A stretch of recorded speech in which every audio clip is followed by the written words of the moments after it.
Assalamualaikum warahmatullahi wabarakatuh.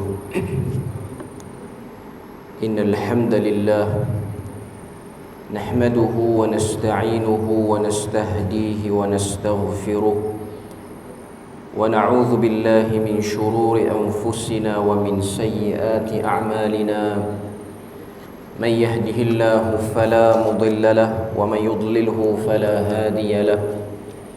أشهد أن لا إله إلا الله وحده لا شريك له وأشهد أن محمدا عبده ورسوله يا أيها الذين آمنوا اتقوا الله وقولوا قولا سديدا يصلح لكم أعمالكم ويغفر لكم ذنوبكم ومن يطع الله ورسوله فقد فاز فوزا عظيما. الحمد لله الذي بنعمته تتم الصالحات. ربنا آتنا من لدنك رحمة وهيئ لنا من أمرنا رشدا. أما بعد. Alhamdulillah, syukur pada Allah Azza wa Jal kerana dengan rahmat dan juga limpah kurnia yang Allah Ta'ala berikan dapat kita bersama pada tengah hari ini dalam durus Ramadan ataupun tazkirah ringkas selepas daripada zuhur ni. Dan kita sambung lagi perbahasan kita sebelum pada ni, iaitu daripada Mukhtasar Syu'abil Iman oleh Al-Imam Al-Qazwini rahimahullahu ta'ala, iaitu 77 cabang iman. Sebelum pada ni kita dah bahas salah satu daripada cabang iman itu ialah yumajjidul Quran, mengagungkan Al-Quran dengan cara mempelajarinya, mengajarkannya, menjaga hukum hakam dan batasan yang ada di dalamnya, mengetahui halal dan haram dan segala yang ada dalamnya, termasuk memuliakan ahli Quran. Jadi untuk hari ini kita akan tengok salah satu lagi daripada cabang iman. Dan cabang iman ini mungkin yang dekat dan rapat dengan kita, ini diletakkan oleh penulis. Ianya ialah bersuci ataupun disebut dengan taharah. Biasa kita akan dengar bab berkaitan dengan bersuci ni dia duduk di dalam fiqh. Tapi dalam risalah ni penulis dia masukkan salah satu daripada cabang iman. Bila mana sebut cabang iman, makanya ianya perkara yang berkait dengan akidah. Macam mana hubung kait bersuci itu dengan akidah? Pertama kita tengok bagaimana agama ini menitik beratkan tentang kebersihan. Sikap sensitif dengan kebersihan itu ialah bahagian daripada iman. Dia bukan hanya common sense ataupun benda yang kita sebut sebagai tata cara hidup di dunia ni, tapi Islam dia tarik lebih dekat lagi, iaitu dia jadikan bahagian daripada iman. Satu hadis yang diriwayatkan daripada Abu Malik Al-Ash'ari radhiyallahu anhu, yang mana hadis ini diriwayatkan oleh Al-Imam Muslim. Nabi kata at-tuhuru syatrul iman. Ini hadis ni kita biasa dan selalu dengar. Nabi sebut at-tuhuru syatrul iman. Bersuci itu bahagian daripada iman. Nabi sendiri yang ikat benda tu. Walhamdulillahi tamla'ul mizan. Dan mengucapkan tahmid itu, iaitu alhamdulillah, memenuhi timbangan mizan di akhirat nanti. Wa subhanallahi wallahu akbar tamla'ani atau tamla'u ma bainas sama'i wal ard. Manakala mengucapkan tasbih, iaitu subhanallah, dan juga mengucapkan takbir, iaitu Allahu akbar, kedua-duanya, besarnya dua zikir ini, ianya memenuhi ruang di antara langit dan bumi. Kemudian Nabi sebut lagi wassalatu nur, dan salat itu ialah cahaya. Wassadaqatu burhan, sedekah yang diberikan, yang dikeluarkan itu ianya ialah bukti. Wassabru diya, dan sabar itu ialah sinaran daripada cahaya. Wal Qur'anu hujjatul laka aw 'alaika, dan Al-Quran itu ianya hujah bagimu dan juga hujah ke atasmu. Kullun nasi yaghdu, setiap orang yang berusaha akan menjual dirinya fabai'un nafsah, dan dia akan jual dirinya, famu'tiquha aw mubiquha, sama ada dia membebaskannya ataupun dia menghancurkannya. Hadis ni agak panjang sikit, cuma poin dia yang kita nak kait pada tengah hari ni ialah potongan yang awal itu. Nabi sebut at-tuhur syatrul iman. Kebersihan itu bahagian daripada bersuci. Sehingga bab berkaitan dengan bersuci ni dan hubung kait dia dengan iman, Nabi banyak sebut. Dan bersuci itu bukan hanya luaran semata-mata, yang lebih besar lagi ialah penyucian jiwa. Penyucian jiwa. Sebab tu kalau tengok ada lagi hadis yang diriwayatkan daripada Ibnu Umar, juga diriwayatkan oleh Al-Imam Muslim dalam kitabnya Sahih Muslim, yang mana Nabi sebut la yaqbalullahu salatan bighairi tuhurin. Tuhan tak akan terima salat yang tiada kebersihan padanya, tidak bersuci padanya, wala sadaqatan min ghululin, dan tidak diterima juga sedekah yang ada khianat di dalamnya. Kalau kita tengok bila mana kita cakap tentang kebersihan, ianya berkaitan dengan maruah ataupun air muka orang Islam.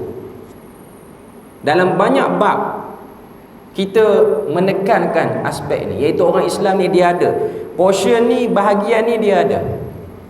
Bila mana dia nak datang beribadah kepada Allah Ta'ala, dia nak salat, tuntutan yang ada pada dia ialah dia kena bersuci. Dan umum kita belajar dalam fiqh, suci daripada hadas kecil, suci daripada hadas yang besar. Itu dari segi hukum. Selain daripada tu, suci juga dari segi persekitaran pakaian dia dan tempat yang dia nak salat tu. Kerana kalau kita tengok, bila mana Allah Ta'ala nak menggambarkan balasan-balasan baik di akhirat nanti, contoh syurga. Bila mana Tuhan sifatkan syurga dalam Al-Quran, syurga itu disifatkan sebagai tempat yang bersih, tempat yang tertib elok, tempat yang sedap mata memandang. Sebab mata yang sedap memandang, ianya lebih tenang, ianya lebih memberikan benda-benda positif pada jiwa dan emosi orang. Hatta kalau kita tanya orang-orang yang tak berapa bersih, tak cermat sangat dia ni, pengotor lah kita kata, dia sendiri pun hakikatnya tak suka dengan kotor itu, tapi kerana dia malas, sebab tu dia duduk dalam keadaan macam tu.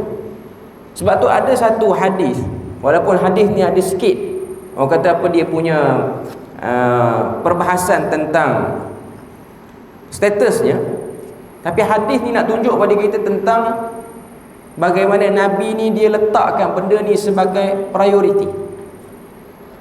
Iaitu hadis yang diriwayatkan dalam Musnad Ahmad, yang menceritakan bagaimana Nabi ni selepas kewafatan anaknya Ibrahim, anak Nabi meninggal, nama Ibrahim. Bila mana anak Nabi meninggal, nama dia Ibrahim, Nabi ni sedih sangat-sangat. Sahabat kata, tidak tengoklah Nabi ni, tak pernah tengoklah Nabi ni menangis yang sangat kuat, melainkan pada hari kewafatan Ibrahim. Bila mana Nabi ni uruskan jenazah Ibrahim, Ibrahim ni budak lagi lah, anak Nabi ni. Dia antara anak Nabi yang Nabi sempat tengok dia membesar pada usia yang orang kata apa, aktif lah, budak-budak yang aktif. Akhirnya meninggal di tempat pengasuhan dia bersama dengan ibu dan ayah susuan dia. Bila mana meninggal, Nabi uruskan jenazah dia apa-apa semua. Dan lepas daripada nak diturunkan jenazah Ibrahim tu ke dalam liang lahat ni, nak masuk dalam liang lahat ni, pada waktu tu yang uruskan, yang nak timbus tanah tu, dia letak tanah tu lebih kurang. Dia letak tanah tu lebih kurang. Dia letak lebih kurang macam tu je. Tak susun elok, nampak tak kemas. Nabi pun kata sawuha, susun bagi kemas. Itu dalam liang lahat tu, susunan tanah-tanah awal sebelum timbus habis tu, Nabi kata sawuha, susun bagi elok. Perbuatan ataupun perkataan Nabi telah menarik perhatian seorang sahabat, iaitu Umar. Umar biar selesai, semua dah selesai perkebumian. Nabi pun disapa oleh Umar. Umar kata, ya Rasulullah, aku nak tanya, kenapa kamu suruh orang yang tanam tu tadi, orang yang uruskan perkebumian tadi, suruh susun balik ketulan-ketulan tanah? Macam masyarakat kita ni lah, yang awal-awal tu kita susun elok lah, yang awal tu. Nabi kata, fa innaha tuqirru 'ainil hayah. Nabi kata, aku suruh susun tu sebab apa? Sebab ianya menyedapkan mata orang hidup yang memandang. Walhal timbul juga lepas pada tu pun, kita tak tengok dah. Cuma kita boleh tengok itu bahagian daripada Nabi jelaskan. Sebab bersih dan kemas ni dia tak akan lari lah, dia akan duduk sekali. Dia bukan semestinya benda tu mahal, tapi benda tu di maintenance kan dengan elok, maknanya dijaga kebersihan dia, benda tu akan nampak elok. Dia tak perlu benda ni mahal. Cuma saya nak sebutnya ialah bagaimana Islam ni dia ada bahagian ni.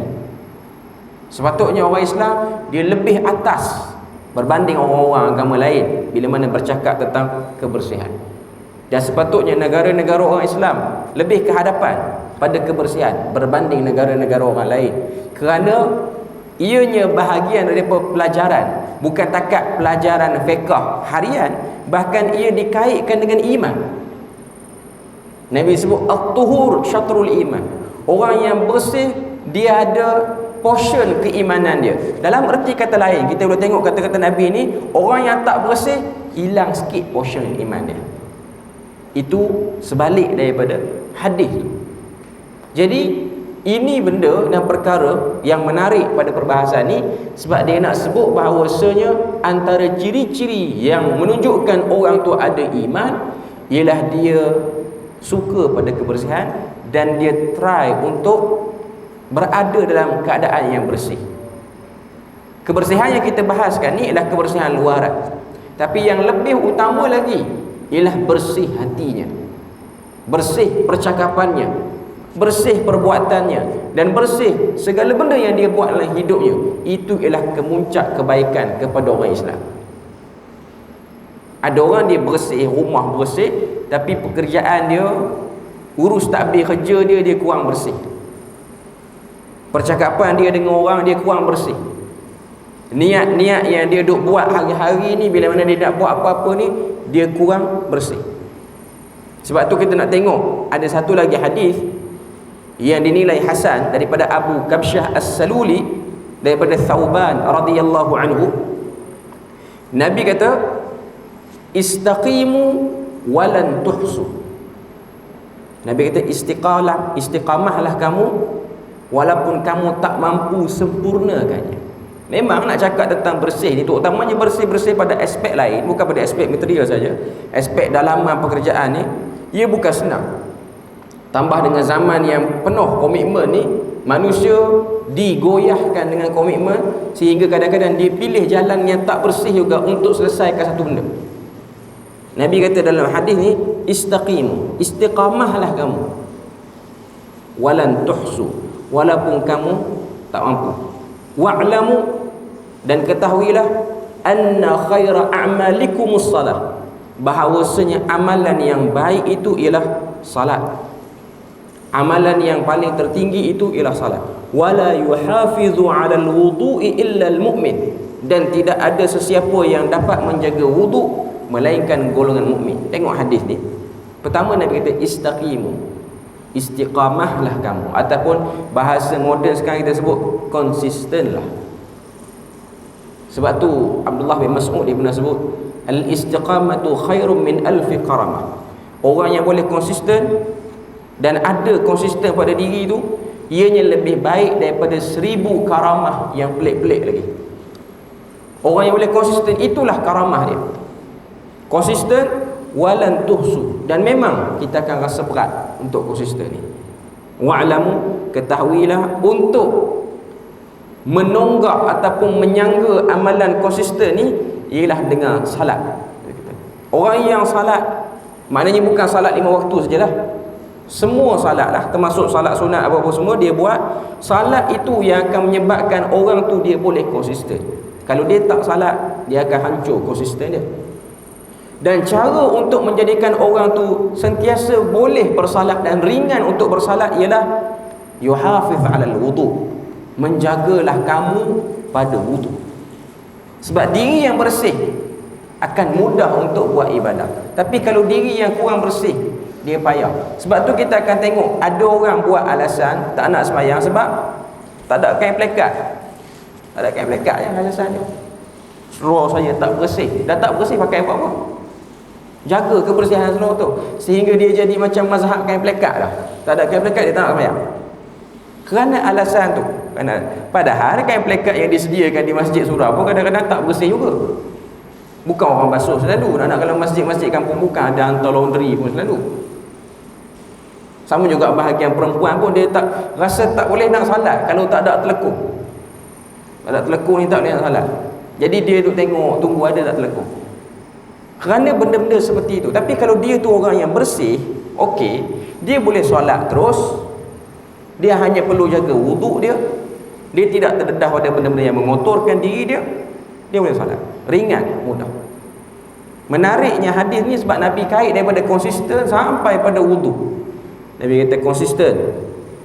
Ketahuilah konsisten tu berat. Cara nak bagi konsisten kena salat. Dan cara nak suruh kita ni mudah salat, jaga bersih diri. Kalau diri kurang bersih, maka kita pun susahlah nak masuk salat ni. Sebab memang salat ni dia perlukan pada kebersihan. Nabi pun sebut orang yang makan sesuatu yang berbau, mulut dia berbau, dengan sebab dia makan, dia consume, bukan dengan sebab dia puasa. Puasa ni memang keluar bau juga lah, macam mana pun kita tak boleh nak adjust. Cuma kita boleh kurangkanlah bau dia tu. Okay. Orang yang makan satu benda yang berbau ataupun buat benda yang menyebabkan bau mulut dia obvious sangat, Nabi kata la taqrabu hadzal masjid. Jangan duduk dekat masjid, jangan salat.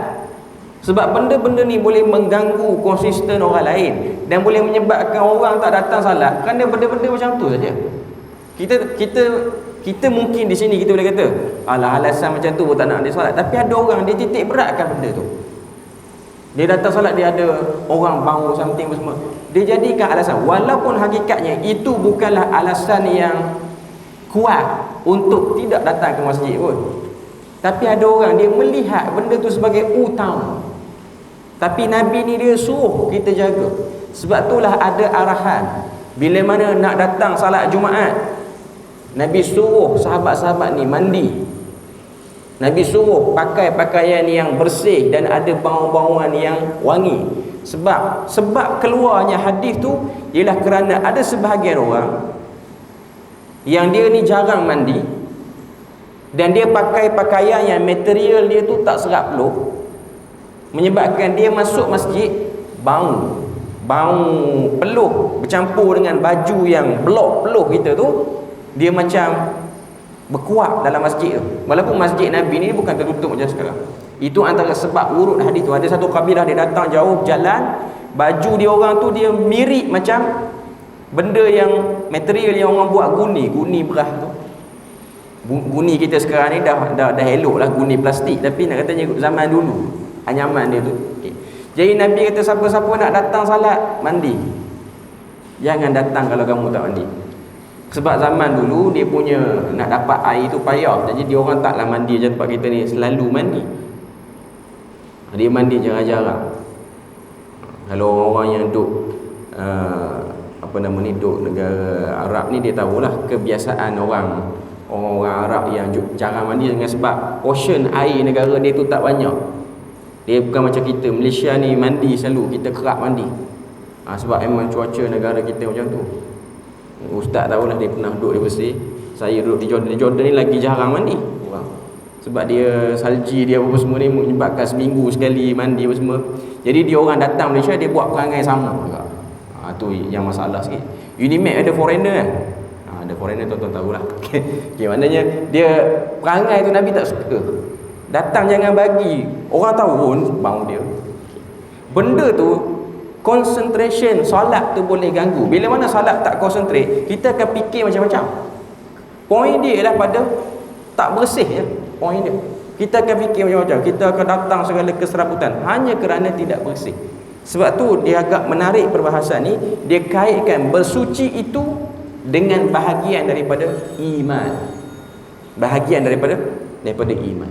Kemudian yang terakhir, ungkapan yang diletakkan dalam risalah ni ialah ayat 143 suratul Baqarah.